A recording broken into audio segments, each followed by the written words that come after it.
voy a estar hablando de los luchadores de nuestro tiempo. Luchadores, ¿de dónde? Mira el que está a su lado. ¿Tiene cara de luchador? Déjeme mirarlo a ver así de cerca. Aquí un canario, cuando dice luchador, siempre te imaginas esos luchadores de lucha canaria, fornidos así, cuadrados, que salen así, que salen con los pantalones cortitos, remangados aquí, que dice se va a romper el muslo. Yo fui luchador de lucha canaria. Puntal B, me acuerdo, en aquel tiempo. Y estaba leyendo yo cada vez que empiezo un libro de la palabra de Dios, que no la llevo correlativa, digo, Señor, ¿cuál es el próximo libro que tengo que empezar cuando termino uno? Y siempre lo pongo un poco en oración porque creo que tiene que ver con lo que uno está viviendo cada día. Está bien, hay gente que abre al azar o lee correlativamente, yo lo he hecho por algún tiempo, pero ahora estoy en eso, Señor, ¿cuál es el libro ahora? Y terminé, por ejemplo, Josué, terminé hecho, digo, ahora cuál leeré ahora? ¿Cuál leeré? Y estuve meditando y me vine a Jueces, al libro de Jueces. Y yo sé cuando Dios me va guiando así por los libros es porque parte de eso que me transmite, mi intimidad, yo lo comparto con la iglesia. Y estaba yo leyendo el libro de Jueces y leía sobre un personaje que aparece ahí, famoso, llamado Gedeón. ¿Cuántos saben, han escuchado hablar de Gedeón? ¿Cuántos no han escuchado hablar de Gedeón? Que levante la mano. ¿Todos hemos escuchado hablar de Gedeón algo? Muy bien. Leía sobre este personaje y yo me preguntaba, Señor, ¿por qué llamaste a Gedeón? ¿Por qué escogiste a Gedeón? Había tantos hombres, tantas mujeres en Israel en aquel tiempo. A veces escogiste a hombres, a jóvenes, pero ¿por qué Gedeón? Y me llevaba el pensamiento a leer más allá del texto, de lo que dice ese texto, que habla los capítulos 6, 7 y 8 de este hombre de Dios, llamado uno de los jueces de Israel, o líderes para nuestro tiempo, en ese momento. Y dice, y me venía a esa mente, dice, lee, mira más allá del texto. Intenta entender la mente de Gedeón, el pensamiento de Gedeón, las inquietudes de Gedeón, y vas a saber por qué Dios llamó a Gedeón. Y quisiera ir al capítulo de Jueces, capítulo 6, los versos del 1 al 5. Lo voy a leer en la Nueva Traducción Viviente, que dicen lo siguiente. Los israelitas hicieron lo malo a los ojos del Señor. Y entonces el Señor los entregó a los madianitas durante 7 años. ¿Cuánto tiempo? ¿Cuánto tiempo? 7 años. Quédese con esa cifra, 7 años. Los madianitas eran tan crueles que los israelitas hicieron escondites en los montes, en las cuevas y en lugares fortificados. Cada vez que los israelitas sembraban sus cultivos, venían saqueadores de Madián, de Amalek y del pueblo del oriente y atacaban a Israel. Acampaban en territorio israelita y destruían las cosechas hasta la región de Gaza, es decir, barrían con todo el país de este a oeste. Se llevaban todas las ovejas, las cabras, el ganado y los burros y dejaban a los israelitas sin qué comer. Estas multitudes enemigas que venían con sus animales y sus carpas eran como una plaga de langostas. Llegaban en numerosas manadas de camellos imposibles de contar y no se iban hasta que la tierra quedaba desolada. Qué momento para vivir, ¿verdad? Una situación penosa, una situación difícil, una situación que la lees y lo que está trayéndonos el autor está dándonos el origen de esta situación. ¿Por qué se producía aquello en las vidas de estos creyentes? Santiago escribiría siglos más tarde, el que sabe hacer lo bueno y no lo hace, es pecado. No dice el que hace lo malo está mal, no dice eso. El que sabe hacer lo bueno, el que sabe hacer lo que está bien, es consciente de lo que está bien y no lo hace, dice que se le cuenta o le es para esta persona como pecado. Y hoy en día no cabe duda que estamos en una sociedad perdida, una sociedad sin valores, una sociedad sin rumbo. No hay más que encender la tele o salir a la calle o escuchar muchas conversaciones. Una sociedad que estamos muchas veces, aún los creyentes, centrados en nosotros mismos, en nuestras propias necesidades, en nuestras propias limitaciones, en nuestras cosas. Era una sociedad que estaba centrada en lo suyo, tal y como la conocemos hoy. Había incluso en el pueblo de Dios rencores, había falta de perdón. En realidad, Dios había dejado ser el Dios de sus vidas y verdaderamente ellos se habían endiosado a sí mismos. Y la palabra nos cuenta qué es lo que había sucedido. Porque cuando Él no es Señor verdaderamente de nuestras vidas. Como decía yo la semana pasada, ¿por qué me dicen Señor, Señor? Y no hacen lo que yo les digo. Podemos decir Señor, Señor, pero si verdaderamente no hemos entregado nuestras vidas a Él, o áreas de nuestras vidas siguen paralelas al mensaje de Cristo, o al mensaje de Jesús, en realidad estamos entregando esas áreas a los madianitas, a la gente que era hostil al pueblo de Dios, a gente contraria. Y los madianitas, quiero yo que usted los vea hoy en día, no como eran en esa época, sino las fuerzas invisibles, espirituales, de maldad que operan a nuestro alrededor. Esos son los madianitas. Dicen que eran crueles. Jesús lo diría siglos más tarde con estas palabras. El enemigo no vino sino para matar, robar y destruir. Y cuando Jesús hablaba de esto en el siglo I de nuestro tiempo, cuando Él reunía al pueblo judío y le decía, el enemigo no vino sino para matar, hurtar y destruir, muchos de los que escuchaban estaban pensando que Jesús estaba hablando de los romanos. Y ellos pensaban, es verdad, los romanos son nuestros enemigos. Los romanos vinieron para matar, para saquearnos, para coger nuestros tesoros, para suministrar. Y pensaban que estaba hablando de los romanos, pero Jesús no estaba hablando de los romanos. Jesús ni siquiera estaba hablando de que hoy podemos ver quizá a los políticos, que parece que son nuestros enemigos, enemigos de la iglesia, por las cosas que están declarando, diciendo o cualquier otra cosa. Porque cuando a veces no entendemos el mensaje del reino, nos pensamos que los enemigos son los compañeros de trabajo que nos están haciendo la vida imposible. O es aquello, o es la condición, o es el casero que me quiere subir el alquiler ahora porque estamos a primero de año. O es el banco que ahora dice que tengo que no sé qué historia. Y pensamos que los enemigos están frente a nosotros. Pero Jesús no estaba hablando de eso. Jesús dijo, el enemigo, el diablo, las fuerzas de oscuridad que operan, vinieron para matar, robar y destruir. Y Él sigue diciendo, pero yo he venido para que tengan vida. Diga que está a tu lado, vida. Pero no cualquier vida, sino que tengan una vida en abundancia, en plenitud. Diga que está a tu lado, para que tengas vida en abundancia. Y entonces me sorprende porque en este tiempo, en tiempo de Gedeón, donde una sociedad tan adversa y tan contraria y a todo lo que tenía que ver con Dios, algo estaba sucediendo.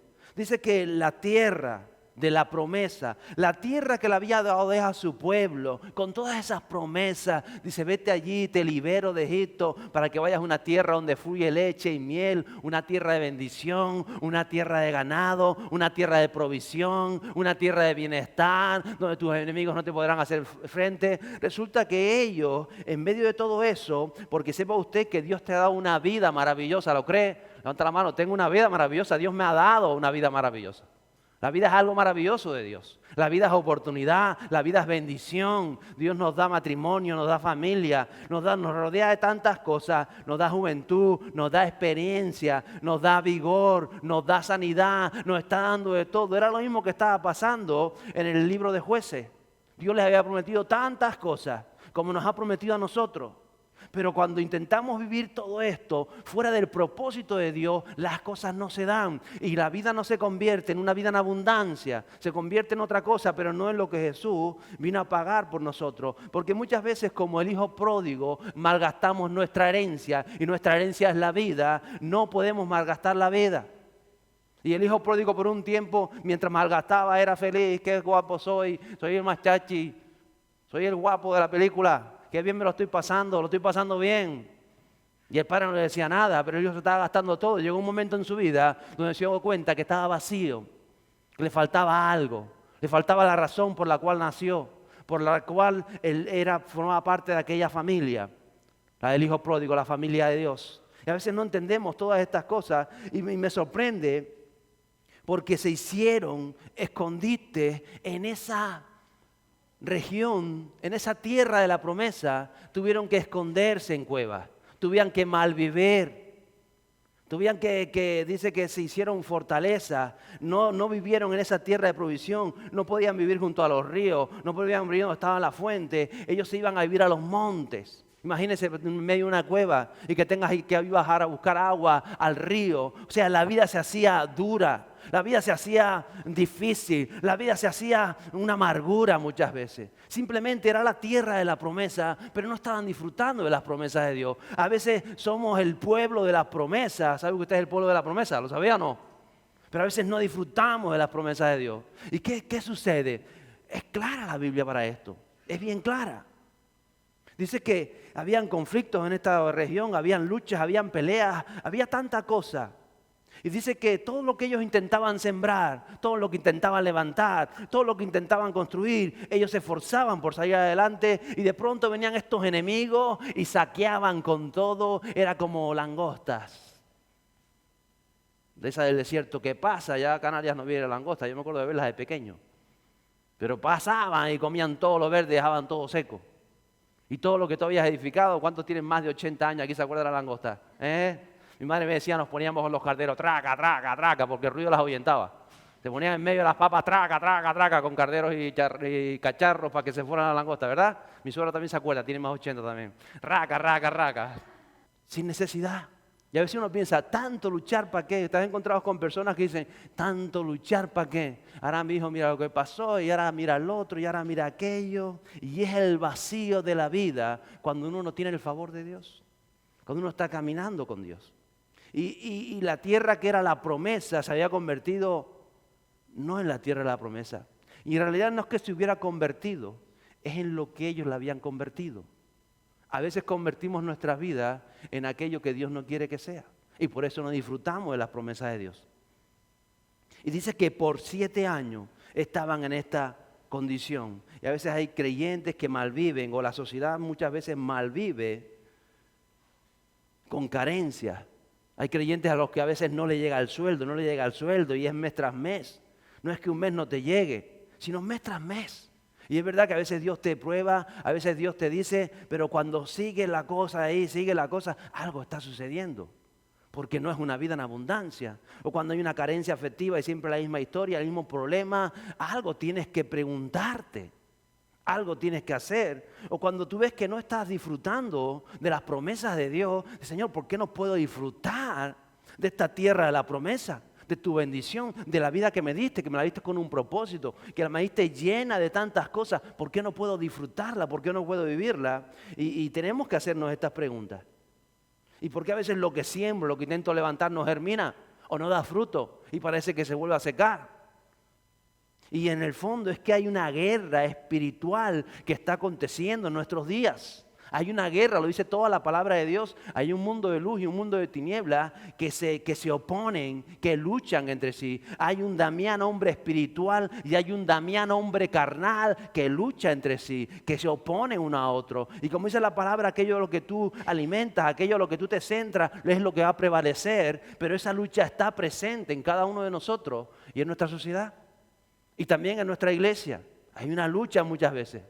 En lo que alguien te dice y hace y cómo reacciona, es una lucha que tienes contigo mismo para saber, como dijo Pablo, para saber si están haciendo las cosas de Dios. Para saber si puedes soportar al que tienes a tu lado. ¿Lo puedes soportar? Si no lo puedes soportar, tienes un problema. No lo tiene que estar a tu lado. Pastor, porque usted no lo conoce. Sí, yo también lo conozco. El problema lo tenemos nosotros. De eso se trata la palabra de Dios. Y a veces estamos viviendo en esta sociedad donde hay tanta ruina, tantas depresiones, tantos divorcios, tantas personas sin meta, tantas personas que no tienen sentido de su vida, que simplemente están viviendo, no se sabe a dónde quieren llegar. Son como llevados por el viento, como una nave que no tiene fin, que no tiene puerto, que no tiene retos y tantas otras cosas sin rumbo claro. Y en esta ocasión el pueblo así estaba. Dice el verso 6 que así Israel se moría de hambre en manos de los madianitas. Y entonces los israelitas clamaron al Señor por ayuda. ¿Cómo a esta gente no se le ocurrió clamar antes a Dios? ¿Por qué sería? A veces nos sucede a nosotros. A veces rezamos. ¿Sabes lo que es rezar, verdad? ¿Qué es rezar? Padre nuestro que estás en los cielos, santificado sea tu nombre. Dios te salve María, llena eres de gracia. También está la palabra de Dios. Rezamos. ¿Qué es un rezado? Ellos estaban rezando. A veces oramos, que es la oración. Algo parecido, pero con otras palabras. No repiten lo mismo. Pero llegó un punto donde ellos ya no dicen la palabra ni que rezaran ni que oraran. Se convirtió en un clamor. Y un clamor es algo diferente, algo que te sale de adentro. Es cuando de tus entrañas, de tu espíritu, te diriges a Él. Hay un clamor interior que empezó a surgir de este pueblo al 7º año de estar viviendo lo que estaban viviendo. ¿Por qué esperaron tanto? ¿Por qué será a veces que nosotros esperamos tanto para ver la mano de Dios? Y dice que cuando sale este clamor del pueblo, de las personas, y el pueblo comienza a ver lo que están viviendo, dice, ¿cómo es posible que podamos vivir una sociedad como la que vivimos, donde cada vez hay más divorcios que matrimonios, donde los niños están como están, donde las leyes son así, donde la gente funciona así, donde vemos tantas historias que están, ¿cómo es posible? Y entonces hay un clamor del pueblo de Dios. No es un rezo, no es una oración, es un clamor.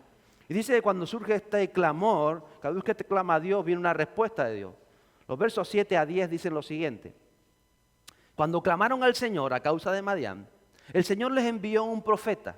¿Qué les envió? ¿Qué les envió? Un profeta. Quien dijo al pueblo de Israel, esto dice el Señor, Dios de Israel, yo te saqué de la esclavitud de Egipto, te rescaté de los egipcios y de todos los que te oprimían, expulsé a tus enemigos y te di sus tierras. Te dije, yo soy el Señor tu Dios. No debes rendir culto a los dioses de los amorreos, en cuya tierra ahora vives. Pero dice el profeta, pero no me hiciste caso.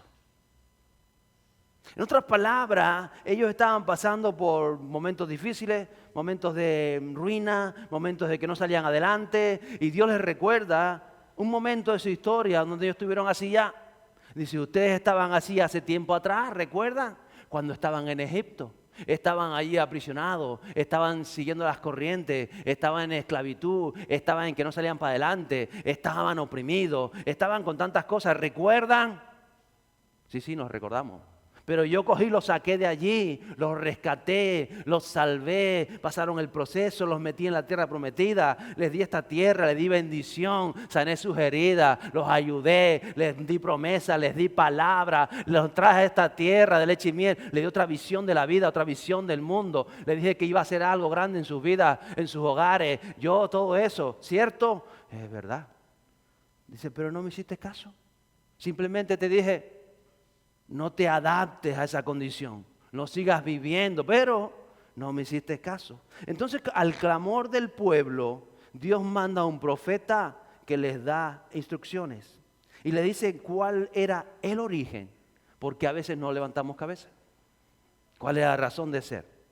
Él nos dio la vida, nos dio propósito, nos da oportunidades, nos da promesa y nos da bendición. Es más, dice la palabra de Dios, pídeme y te daré tanto que hay para nosotros, cosas que ni siquiera imaginas. A veces no entendemos todo esto, pero nos dice el Señor, hazlo, pero hazme caso. ¿Qué tenemos que hacer? ¿Es fácil o no es fácil? ¿Es fácil o no es fácil? Y encima dice, si te cuesta hacerme caso, yo te voy a ayudar para que me hagas caso. No, esto no es con nuestra fuerza. Tú vas a tener que tener determinación, pero Él nos va a ayudar. ¿Por qué? Porque Dios quiere intervenir en la sociedad. Dios quiere intervenir en lo que está sucediendo en este país, en esta tierra, en esta nación. Dios quiere intervenir en lo que puede suceder en tu lugar de trabajo, en tu empresa. Dios quiere intervenir en tu casa, en tu familia. Y entonces dice que Dios, como dice el Nuevo Testamento, Él oye el clamor de la gente. Porque hay gente clamando que no conoce a Dios. Hay gente que está cansada de tanta injusticia, que está cansada de lo que está viviendo. Hay gente más cansada que usted y que yo. Cansadísimos que están, pero este tiempo necesita luchadores. ¿Qué necesita? Que luche las batallas de Dios, que entienda lo que estamos viviendo, que entienda lo que dice la palabra de este tiempo y que entienda cuál es la posición del pueblo de Dios. Por eso en medio de aquello, cuando Él le manda al profeta, le dice, ¿saben lo que ha pasado, verdad? ¿Saben cuál es el origen de lo que están viviendo? El origen es que no han hecho caso de Dios. Y hablaba yo la semana pasada de levantar ese templo conforme a los cimientos y conforme a Dios había mandado. Y entonces dice el verso 11, después el ángel del Señor vino y se sentó debajo del gran árbol de Ofra, no de Ofra la de Tenerife, de otro lugar, que podría ser, que pertenecía a Joás del clan de Abiezer. Gedeón, hijo de Joás, estaba trichando trigo en el fondo de un lagar para esconder el grano de los madianitas. En medio de todo esto, de lo que está viviendo la sociedad, En medio del clamor de lo que está subiendo al trono de la gracia de Dios, baja la gracia y la misericordia de Dios. ¿Y cómo lo hace? Dice que baja el ángel del Señor y se sienta allí, debajo de un gran árbol, imagino que tiene un árbol centenario, así como un estilo del drago, pero allá en esta región. Y él se sienta allí y está mirando. Usted ve a Dios alterado, a Dios mosqueado por lo que está sucediendo. Dios tiene el control de todas las cosas. Él baja, se sienta y se viene a observar. ¿Y qué va a observar Dios? ¿Qué cree usted que observa Dios? Dile, está a tu lado, está observando tu vida. Díselo, está observando tu vida. Él observa. No, y usted sabía que Dios no observa. Él te va a ver a ti, te ve en tus obligaciones diarias, en lo que estás haciendo, cómo respondes a las situaciones. Él va a ver si eres esforzado, si perseveras, si estás ahí a pesar de todo. Él está viendo. Y él me sorprende porque dice que él se va allí junto a Gedeón y se pone a ver a un hombre que está trillando trigo en el fondo de un lagar. ¿Sabe que el lagar es para escachar uva? ¿Sabe que el trigo se trillaba bajo, no en un sitio cerrado? Pero él, para ocultar el trigo, el poco que tenía de los madianitas, va allí y se pone a escacharlo. Y el ángel está afuera mirando como él sale y coge algo más de espigas de trigo y vuelve al lagar, las escacha y ahí está Dios. Dios nos está observando lo que estamos haciendo, ¿lo sabía? Dios está observando lo que hacemos en el trabajo. ¿Usted cree que Dios nada más que lo ve cuando viene a la iglesia y dice, yo te alabo, Señor? Pero yo creo que cuando estamos aquí y dice, yo me voy a una huerta que están todos ahí tranquilos, yo los observo cuando estén fuera, cuando están en el trabajo, cuando estás en tu vida cotidiana, Dios nos está observando. Y ahí estaba observándolo. Él observa si tú estás perseverando a pesar de todo. Si a pesar de las situaciones difíciles tú tiras la toalla o tú dices yo voy a hacer algo por mi casa, por mi familia, por mi sociedad. Él está perseverando. Dice el verso 12 que entonces el ángel del Señor se le apareció y le dijo, guerrero valiente, el Señor está contigo. ¿Qué le dijo? Dígamelo. Gracias. Siga la segunda parte. Gracias. Ahora dice lo que está a tu lado, guerrero valiente. El Señor está contigo. Cuando Dios nos llama, Él ve lo que nosotros no vemos. Él ve a donde quiere llevarnos. Me sorprende con esto que le dice. Él ve en nosotros lo que estaba viendo en Gedeón. Algo que ni siquiera tú estás sintiendo. Que tú no sabes ni siquiera qué eres. Y Él te dice, primero guerrero. ¿Eres un guerrero? Mira que está a tu lado, es una guerrera. Valiente. ¿Valiente o cobarde? Dígaselo, valiente. Dios está contigo, el Señor está contigo. ¿Saben cuál es muchas veces la respuesta que le damos a Dios? Yo creo que es la misma respuesta que le da Gedeón, porque en esto a veces no cambiamos mucho. Es esa respuesta. No creemos lo que Dios nos dice. Y cuando no creemos lo que Dios nos dice, tenemos esta respuesta que dijo Gedeón, verso 13. Señor, respondió Gedeón, si el Señor está con nosotros, y le hace 3 preguntas. La primera, ¿por qué nos sucede todo esto? ¿Por qué no llego a fin de mes? ¿Por qué el problema del vecino? ¿Por qué sucede aquello? ¿Por qué? ¿Por qué? Si tú estás con nosotros, ¿por qué? Eso fue lo que le dijo Gedeón.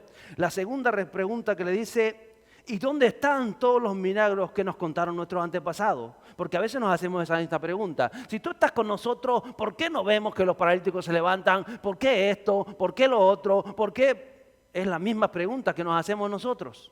Han pasado 2000 años o 3000 años y nos hacemos a veces las mismas preguntas. Y la tercera pregunta es esta. ¿Acaso no dijeron el Señor nos sacó de Egipto?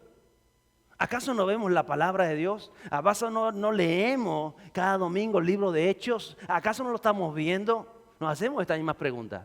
Son tan presentes hoy como hace tanto tiempo atrás, porque es el corazón humano. Sigue diciendo Gedeón, pero ahora el Señor nos ha abandonado y nos entregó en manos de los madianitas. La respuesta de Gedeón tiene que ver con lo que está en su mente y en su corazón. Y por eso cuando yo le oí a Gedeón decía, Señor, pero ¿por qué llamaste a Gedeón? Lee de nuevo la pregunta, lee lo que está en la mente, lee detrás de las palabras el sentir de Gedeón. Y me sorprende porque Gedeón no está pensando en sí mismo. Gedeón está pensando en la comunidad, está pensando en los demás, está pensando en el pueblo, está pensando en la sociedad. Él se pregunta cosas, pero no deja de trabajar, no deja de esforzarse. Él no dice, oh, y si Dios está conmigo, ¿por qué yo no llego a fin de mes? Y si Dios está conmigo, ¿por qué yo enfermé la semana pasada? Y si Dios está conmigo, ¿por qué? Si no se está preguntando por el ego que tantas veces hacemos nosotros. Él está pensando en plural. Fíjese lo que dice él. Él cuando habla no se queja de todo esto. Él no está pensando en sus propios problemas. Él podría decirle, oh Señor, y si yo soy valiente, y si tú estás conmigo, ¿por qué sucede esto? ¿Por qué no me ves que estoy con el trigo? No está pensando en sí mismo. Él tiene sus problemas personales, él tiene sus razones, él tiene sus tantas cosas, pero su respuesta es, si tú estás con nosotros, ¿por qué el pueblo? ¿Por qué las personas? ¿Por qué las familias se siguen divorciando? ¿Por qué las cosas siguen sucediendo? ¿Por qué los hijos quedan sin paternidad? ¿Por qué eso? O sea que Gedeón ve más allá. Por eso Dios lo busca. Por eso Dios lo llama. Porque no es egoísta. Ni en su manera de pensar, ni en su forma de sentir es egoísta. Está pensando más allá. Y yo me acordaba cuando leía de esto de Jesús, porque Jesús nos enseñó lo mismo. ¿Saben que una vez le preguntaron a Jesús, enséñanos a orar? ¿Y qué dijo Jesús? No les enseño. ¿Qué dijo Jesús? Ya que me lo piden, les voy a enseñar. ¿Y cómo empieza Jesús? Digan ustedes, Padre mío. ¿Dijo eso? No. ¿Qué dijo? Padre nuestro. Padre nuestro. Diga nuestro. Nuestro. Padre nuestro. De eso se trata. No mío, no es el ego, no soy yo, es nuestra familia, es nuestro Padre, es nuestro Señor, es nuestro Dios. Y si usted ve el Padre nuestro, después dice, venga a mí tu reino, ¿o no? Venga a nosotros tu reino, venga a nosotros tu reino. Y nos involucra todo, porque no existe el ego en la familia de Dios, no existe el yo. No existe eso lo que está viendo Dios en Gedeón, sino existe el bien común. Existe el Emmanuel, en Dios con nosotros. Y por eso dice, el pan nuestro de cada día, dánoslo hoy. No está diciendo el pan mío, no está diciendo que yo no llego a fin de mes, no está diciendo que a mí me falta, no dice nunca eso. El pan nuestro. Señor, quizás tú no estás llegando bien o solo tienes arroz y estás diciendo, Señor, yo solo tengo arroz, pero tantos hay que no tienen ni siquiera arroz. Y entonces tu mente va a pensar más allá cuando te sientas a la mesa. Y no solamente piensas en tu mesa. Señor, y estoy acordándome ahora, me vino a mi mente aquel que está en el hospital y que está con suero y que no puede masticar y te acuerdas de más allá. Eso es el Padre nuestro, es la familia, es el prójimo. Por eso Jesús hablaba de amar a Dios sobre todas las cosas y al prójimo. Y eso es lo que está en el corazón de Gedeón. Por eso Dios llama a Gedeón, porque no hay egoísmo en su interior. Hay un bien común. Fíjate, sigue diciendo el Padre nuestro, perdona mis deudas. ¿Dice eso? ¿Qué dice? ¿Perdona? ¿Qué? Que se lo sabe, ¿no? Nuestras deudas, perdona nuestros pecados, perdona nuestras faltas, perdona, Señor. Por eso cuando tú entiendes el Padre nuestro, cuando tienes la visión de Gedeón, no está diciendo, el otro que es un sinvergüenza que ya me criticó otra vez. No, perdona al otro, Señor. Perdona nuestras deudas, perdona. Y cuando con esta visión todo es diferente, y dice, no nos dejes caer, sino líbranos del mal. O sea, ayúdanos. Ayuda a mi hermano que se ha caído. Ayúdalo a salir adelante. Yo voy a estar para apoyarlo. ¿Por qué? Porque tenemos el mismo Padre, el mismo Dios. Y Gedeón es de esta mentalidad. Por eso le dice, si Dios está con nosotros, ¿dónde están los milagros de hechos? Quizás te has preguntado esto. Gedeón piensa así en la libertad del pueblo. Le inquieta la sociedad. Le inquieta el mover de Dios en la sociedad. Él quiere creer, él declara, Señor, si esto es así, ayúdalo. Hay una necesidad afuera, hay gente que está diciendo, no, yo estoy aquí también con el trigo, pero no soy yo. Es lo que está viviendo la gente, es lo que está viviendo la sociedad, es mucho más allá. Dice el verso 14 que entonces el Señor lo miró. ¿Cómo lo miraría el Señor? A ver, mira que está a su lado, ¿cómo lo miró? Mírelo con cara del Señor. El Señor lo miró y le dijo, ve tú con la fuerza que tienes y rescata a Israel de los madianitas. Yo soy quien te envía. Esta es la segunda frase que le da el Señor. Y yo creo que lo admira, le agrada lo que está pensando, le agrada su manera de responder. Y le podía haber respondido lo que dijo el profeta que había mandado Dios al pueblo. Te podía haber dicho que ¿dónde está el libro de Hechos? No, yo te voy a decir dónde están los hombres que tenían ese respeto por Dios del libro de Hechos. ¿Dónde están las mujeres de fe que clamaban y permanecían? ¿Dónde están? Podía haberle dicho el ángel, ¿no? ¿O no? Pero ¿sabe? Dios no nos recrimina. Cuando Dios quiere ayudarte, Dios no te va a recriminar lo que has hecho en tu vida, lo que hiciste en tu pasado. Dios lo mira y como entiende cuál es el deseo de su corazón, le dice, ve con esa tu fuerza, la que tiene, y libera a Israel de los madianitas. Porque la fuerza estaba en el deseo de querer servir, de querer hacer algo por los demás, de tener la visión de la vida más allá de nuestra propia visión, más allá de nuestra propia necesidad. El deseo de servir, el deseo de hacer que lo que está viviendo la sociedad perdida encuentre a Jesús, de rescatarlos de tantas cosas. Entonces, en ese deseo, con esa fuerza que tienes, ve y rescátalo a mi pueblo, le está diciendo.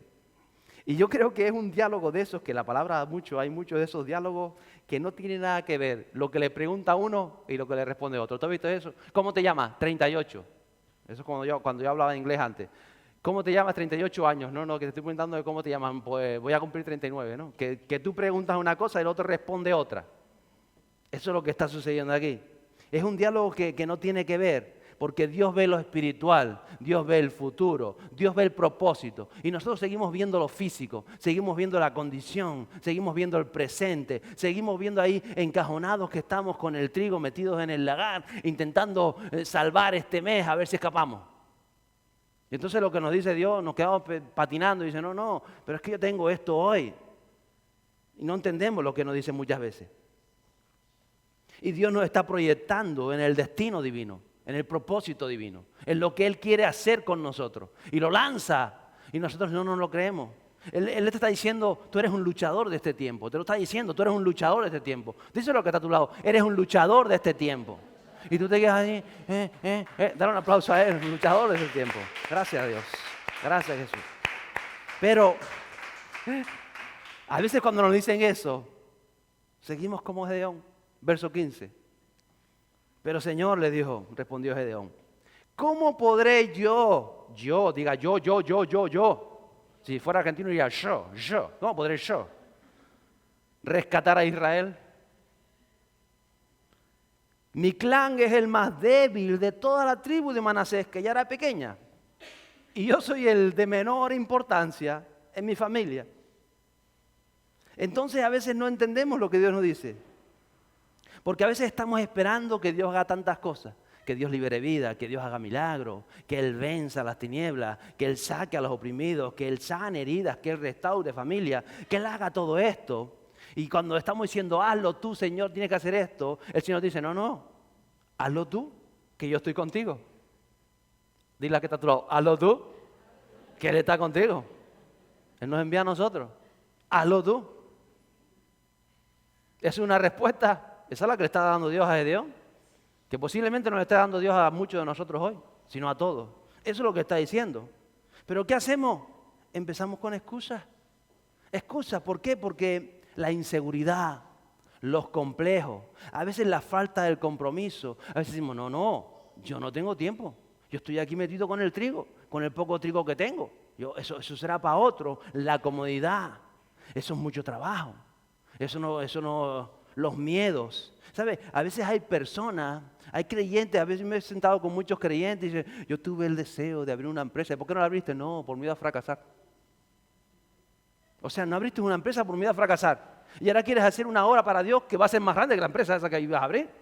¿Entiendes lo que le digo? A veces no somos conscientes de estas cosas. Si no quieres abrir una empresa que no sea por miedo, pero si fue tu sueño, hazlo. Pero no podemos atarnos por estas cosas, porque si nos atamos en lo secular, nos estamos atando también en lo espiritual. Porque ¿qué es más grande que hacer la obra de Dios? ¿Hay algo más grande que esto? Pero nos da a veces pánico, Nos da miedo. A veces te dicen, Dios, imagínate, aquí estamos 2 o 3, pero si tienes que hablar delante de 2.000 personas, uy, qué miedo. Hasta a mí me da pánico hablar delante de 2.000 personas. Yo a ustedes los conozco, ¿o no? Claro que tenemos miedo a tantas cosas. Claro que a veces le tenemos pánico, porque somos como Gedeón. Tenemos tantos miedos, tenemos tantas cosas y lo que hacemos es poner excusas. Dios ya sabía quién era Gedeón, sabía que era de la tribu de Manasés, que era la tribu más pequeña de Israel, sabía que el territorio era pequeño, él sabía que era de una familia que era la más corta, él sabía todo esto. ¿Usted cree que Dios no nos conoce? Él nos conoce. Y por eso precisamente nos envía, porque cuando Él te conoce, cuando tú sabes cuál es tu condición, sabes que tú vas a depender de Él, vas a depender de Él, vas a depender de Dios. Por eso Él nos conoce, por eso muchas veces nos envía, porque vamos a depender de Él, vamos a depender del Espíritu Santo, porque no somos importantes nosotros, porque sin Él nosotros no podríamos, necesitamos de Él.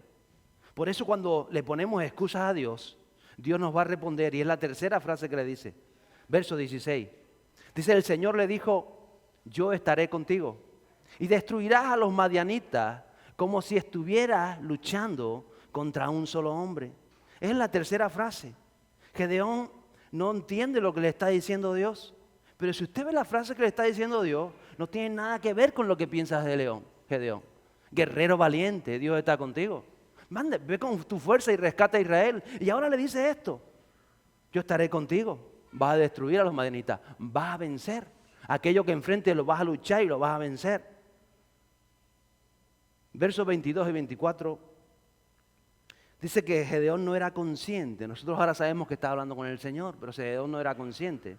Dice, cuando Gedeón se dio cuenta de que era el ángel del Señor, clamó, oh Señor soberano, estoy condenado, he visto cara a cara al ángel del Señor. El ángel le dijo, no te preocupes, le contestó el Señor, no tengas miedo, no morirás. Entonces Gedeón construyó un altar al Señor en ese lugar y lo llamó Yahvé, diga conmigo, Shalom. Shalom, que significa el Señor es paz. Ese altar sigue en Ofra en la tierra del clan de Abiezer hasta el día de hoy. Cuando Gedeón entiende que hasta ese momento no lo había entendido, que está hablando con el Señor, él dice, wow, ¿cómo está hablando yo con el Dios Santo? ¿Cómo es posible? Él entiende la santidad de Dios, porque a veces nosotros, la iglesia, no somos conscientes de la santidad del Espíritu Santo. No somos conscientes de eso. Gedeón hasta ese momento no había sido consciente de qué significaba estar hablando con el Señor. El Espíritu Santo. Que tenemos gracias a la persona de Jesús que pagó el precio. No menosprecies nunca el precio pagado. No menosprecies la persona del Espíritu Santo. Gedeón dice, me voy a morir. ¿Cómo es posible que Dios pueda hablar conmigo? Y yo te digo hoy que el Espíritu Santo está en nosotros. Aprécialo. Nunca menosprecies el Espíritu Santo. Aprecia lo que Él ha hecho por nosotros. En ese momento cuando Él entiende que Dios le dice, tranquilo, no vas a morir. Porque hay una santidad, hay una conciencia de santidad en Gedeón. ¿Quién soy yo para estar diciéndole, poniéndole excusas a Dios? ¿Quién soy yo para estar diciendo otro? ¿Quién soy yo para decir que yo no puedo cuando Él me dice que tú puedes? ¿Quién soy yo para decir que soy cobarde si Dios me llama valiente? ¿Quién soy yo para decir, ¿dónde estás Dios si Dios está conmigo? Él me lo está diciendo. Él entiende todo esto. Y él dice, me voy a morir porque estoy luchando contra Dios. Pero Dios le dijo, tranquilo, tranquilo, ya que está a tu lado, tranquilo, no vas a morir. Tenemos un Dios bueno. Tenemos un Dios bueno. Y dice que una paz lo llenó. La paz del Señor, la paz de Jesús. Y en ese momento Él dice que hace un altar, Él entiende. Cuando hay una paz que te llena, cuando tú estás tomando pasos en tu vida y la paz de Jesús te va llenando. A veces tú dices, son pasos difíciles, son pasos que cuestan, son pasos que tengo que luchar. A veces no quisiera enfrentarlo, pero lo estoy haciendo. La paz del Señor viene y te embarga, porque es el Shalom. Yahvé Shalom, la paz del Señor. Y entonces en ese momento parece que algo hizo ¡pip! En la cabeza de Gedeón y las cosas empezaron a ser diferentes. Pero lo que a veces parece fácil, no es muchas veces fácil. Porque nada más que él recibe esa paz, que le entiende que está hablando con el Señor, enseguida recibe instrucciones que lo van a llevar a la lucha. No lo van a llevar a acomodarse, sino a la lucha. a la primera batalla, a romper ataduras en su propio hogar. Y ya ha venido, hay que luchar batallas muchas veces dentro de nosotros, como está sucediendo con Gedeón. La primera la venció, las excusas las dejó a un lado, y ahora que él dice, vale, creo lo que estás diciendo. Yo entiendo tu santidad, yo voy a hacer para adelante. Lo segundo, entonces Dios empieza a tratar, dirá que está a tu lado, tu hogar, tu casa, versos 22 a 25. Esa noche, es decir, esa misma noche, después de que tuvo la conversación con el Señor, esa noche el Señor le dijo a Gedeón, toma el segundo toro del rebaño de tu padre, el que tiene, ¿cuántos años? ¿Cuántos años? ¿Cuántos años llevan los madianitas bajo esa esclavitud? Algo tiene que ver. El que tiene 7 años, Dios especifica, porque a veces hay ataduras en nuestra vida que tenemos que romper.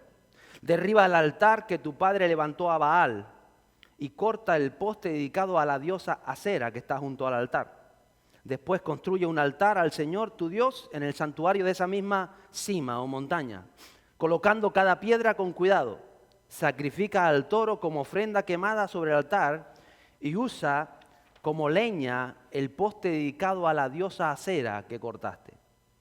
Entonces dice que Gedeón llevó a 10 de sus criados e hizo lo que el Señor le había ordenado. Pero lo hizo, ¿cuándo lo hizo? Porque les tenía miedo a los demás miembros de la casa de su padre y a la gente de la ciudad. Había una atadura por 7 años. Había algo que había que romper. A veces el enemigo se afianza en nuestras vidas por una puerta que abrimos, por una atadura que hacemos, por algo que decimos. Y muchas veces quedamos atados. Y esa atadura, cuando Dios ve tu corazón, ve tu deseo de salir adelante, ve tu deseo de ayudar a los demás, ve tu deseo de crecer, de prosperar, de tener una vida de abundancia, entonces Dios te va a dar instrucciones personales para ver cómo te ayuda para salir de aquello que estás luchando. Hay ataduras muchas veces en las vidas y en los hogares, como les digo, que Dios te quiere liberar. Y solamente tenemos que guiarnos por su dirección, simplemente obedecer. A veces es una conducta con nuestros padres, a veces una falta de perdón, a veces es una espina clavada contra alguien que está ahí y sigue clavada en tu corazón. Y eso mantiene atado, esa área de tu vida no te deja avanzar. Está ahí, es como ese altar que en este tiempo era un altar a Baal. Es algo, quizá una serie de televisión que te contamina y tú no eres consciente. Ay, es que me entretiene. Había a mí una serie de televisión que me entretenía, pero el Señor me habló y dice, esa serie no te conviene. Porque hay algo detrás que está afectando a tu espíritu. Entonces en ese momento no estás pensando, la cortas y punto. Un programa, un juego que te tiene enganchado y que, como ahora provoca mucho en la juventud, destruye muchas veces la mente de los niños, de los jóvenes. Y a veces no somos conscientes de todo esto. Son ataduras que nos contaminan. A veces tantas ataduras con las nuevas tecnologías, tantas cosas que parecen un entretenimiento, que parecen pero no. Y a lo mejor tú hablas con alguien, mira, es que recibí de Dios que aquella serie a mí no... pues esa serie está bien, pues a mí me entretiene. Pues, no, entonces, verdad, son cosas mías. No, a veces Dios te habla. Que si la quiere ver otro, que la vea otro. Pero no sabes cómo te está afectando a ti. Y a veces vas a tener que decir, no, tengo que dejar estas cosas a un lado. Tengo que acabar con aquello. Tengo que quitar lo otro de mi vida. Y vas a tener que hacer algo. Y no esperar a que Dios haga algo. Porque Gedeón dijo, hombre, Señor, el altar es de mi padre. Él lo levantó, tírate un rayo del cielo y acaba con él. ¿O no? ¿Por qué tengo que ir yo a un problema con mi padre ahora? Y con mis hermanos, y con los vecinos. ¿Qué necesidad tengo yo de eso? A veces somos así, pero no tenemos que ser así. Dice que él aún, con miedo y todo, fue de noche y dice, bueno, yo voy a hacer porque Dios lo dice. Pero voy asustadito, vamos a ir de noche. Hizo un plan allí, hizo una estrategia, acechó que no había nadie, subió a lo alto de la montañeta y echaron aquello abajo. Dice que ya que nadie se iba a enterar, con 10 testigos nadie se iba a enterar. Dice que el pueblo indagó y al final supieron que había sido Gedeón. O sea que a veces la voluntad de Dios va a crear conflictos. Y a veces no queremos estas cosas. Gedeón lo hizo y se buscó un problemón, versos 30, 32. Dice, cuando se enteró la población, dice, saca a tu hijo. Le exigieron a Joás los hombres de la ciudad. tendrá que morir por haber destruido el altar de Baal y haber cortado el poste dedicado a la diosa Acera. Sin embargo, Joás, que era el padre de Gedeón, gritó a la turba que lo enfrentaba: ¿por qué defienden a Baal? ¿Acaso abogarán por él? Todo el que defienda su causa será ejecutado antes del amanecer. Si de verdad Baal es un dios, que se defienda a sí mismo y destruya al que derribó su altar. A partir de entonces a Gedeón le llamaron Jerobbaal, que significa que Baal se defienda a sí mismo, porque él destruyó el altar de Baal. Fíjense, lo hizo de noche pensando que el padre le iba y el padre al final lo defendió. Es que a veces nosotros tenemos unas historias y unas mentes, unas cosas en nuestra mente que no hacemos las cosas, no, y que va a decir mi padre. Pero este lo hizo y el padre sale a defenderlo y dice Gedeón, chacho, mi padre me está defendiendo. Porque cuando estás haciendo las cosas conforme al propósito de Dios, Dios te va a abrir puertas, Dios te va a ayudar a que las cosas se den. Dios te va a llevar a la victoria. Y me sorprende porque en ese momento le cambiaron el nombre. Y usted sabe lo que significa el nombre en la cultura judía. Muchas veces se lo he comentado. Le cambiaron el nombre. En ese momento ya Gedeón está preparado para el siguiente paso en la batalla. Ha tenido una lucha interior con el Señor, consigo mismo. Yo no sirvo, yo no valgo, yo soy más pequeño, yo soy tal, yo soy excusa. Yo soy no, yo soy quien te llamó. Y cuando él entiende eso, vale, se me acabaron las excusas.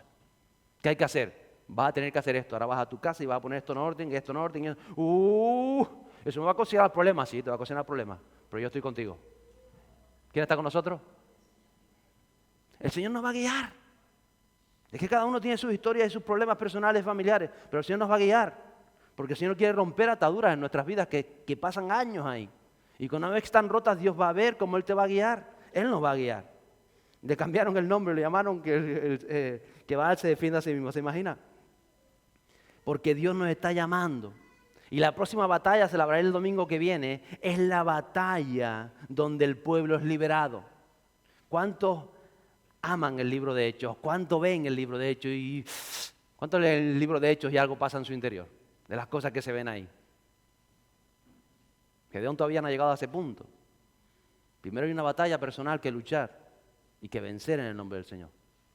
Luego tenemos que ordenar nuestros hogares, nuestras vidas, poner las cosas en orden como Dios manda, como Dios lo hace. Y luego va más allá. Yo hoy lo que quiero es despertar o retomar a esos Gedeones que a veces estamos ahí, pero que no somos conscientes de lo que Dios nos está diciendo. Que se hacen preguntas. Yo sé que como tú, como yo, no estamos haciendo preguntas. ¿Dónde están lo que sucede en Hechos? ¿Dónde están los milagros de Hechos? ¿Dónde está la sociedad de Hechos? ¿Dónde está la iglesia de Hechos? Te haces preguntas. No te sientas culpable. Qué bueno es hacerte preguntas. Pero tienes que tener presente tú como Gedeón en qué estás pensando. En las personas, en cómo alcanzarlas, en cómo ayudarlas, en su familia, en su hogar, en los niños, en los jóvenes. ¿Qué estás pensando? Mira más allá de nosotros mismos. Yo sé que todos tenemos nuestros problemas. Ve por encima de ellos. Ve más allá. Mira más allá. Mira lo que Dios está viendo, porque Dios te está sentado y está observando tu vida. ¿Cuáles son tus grandes anhelos? ¿Cuáles son tus ambiciones? ¿Cuáles son tus sueños? Y si todos tus sueños se centran en ti, en que tú quieres ser el mejor, en que tú quieres ser el más chachi, entonces Dios va a decir, bueno, voy a seguir esperando y voy a seguir viendo a ver cómo va avanzando y cómo la palabra va cuajando. Pero cuando el Señor ve que en tus sentires está mirar más allá y ver la necesidad de los demás, entonces dice, me voy a presentar a Él porque quiero hablar con Él. Y entonces te va a tratar a ti y va a hablar a tu corazón y te va a decir, tú tienes un ADN del reino, tú eres un luchador. Dile a tu lado, eres un luchador, eres un guerrero y no eres cualquier guerrero, eres un guerrero valiente. Es diferente. Y Gedeón se quedó valiente. Yo sí, tú eres valiente. En serio sí, porque Dios te ve más allá. Dios ve el propósito. Dios ve dónde te quiere llevar. Y le está diciendo, eres un guerrero valiente. Dígaselo a que está a su lado, valiente. Y cuando a ti te dicen que eres valiente, vas a hacer actos de valentía. No vas a hacer actos de cobardía. Si tú me estás diciendo todos los días, eres valiente, eres valiente, eres valiente, ¿qué actos vas a hacer? De valentía. Gloria a Dios. Actos de fe. Qué bueno es nuestro Dios. Hay que mirar más allá.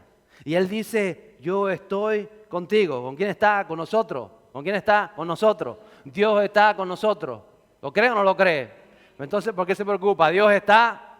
¿Con quién está? Con nosotros. con los luchadores guerreros valientes. Dios está con nosotros. Cuando lo asimilamos, cuando lo vivimos, vivimos diferente. Y cuando entienda lo que entendió Gedeón, cuando a él se entiende la santidad de Dios, dice, ¿por qué está conmigo? Con sinvergüenza que soy yo, con la cabeza las cosas que pienso, con lo que pasa por mi cabeza, por las cosas que a veces, sí. Pero cuando tú te enfrentas a la santidad de Dios, también te enfrentas a la gracia. Y se vale la pena. No soy digno, pero Él quiso que el Espíritu Santo estuviera en mí. Y entonces vas a amar al Espíritu Santo. Vas a honrar con tu vida al Espíritu Santo. Y eso te va a llevar a donde Dios quiere llevarte. Y lo siguiente es eso. ¿Cómo está tu hogar? ¿Cómo está tu casa? ¿Qué estás haciendo en tu hogar, en tu casa? ¿Qué ataduras hay que romper para ver la mano de Dios? Para ver cómo Dios empieza a darle la vuelta a las cosas, para ver el padre que te decía esto, que te decía lo otro, el hermano, algo cortas tú en tu hogar, que Dios te va a guiar en lo personal, te va a decir, no sé si por sueños, con un pensamiento, a tu corazón, Él te va a hablar, pero tú no puedes decirle, hazlo tú, Señor, vas a tener que hacerlo tú, porque Dios te lo va a revelar para que lo hagas tú, para que lo enfrentes tú, para que lo venzas tú, y cuando tú lo hagas, aunque lo hagas con miedo, no importa, lo vas a hacer, vas a ver el respaldo de Dios. Gedeones, qué bueno, vamos a ver el respaldo de Dios y Él nos va a guiar. Y Dios nos está llamando, somos guerreros y vamos a más y estamos en modo avivamiento. ¿Estamos o no estamos? Estamos en modo avivamiento. ¿Estamos o no estamos? Estamos en modo avivamiento. Y aunque usted no lo crea, Gedeón todavía no ha ganado una sola guerra pública. Pero ya Dios había comenzado algo en él.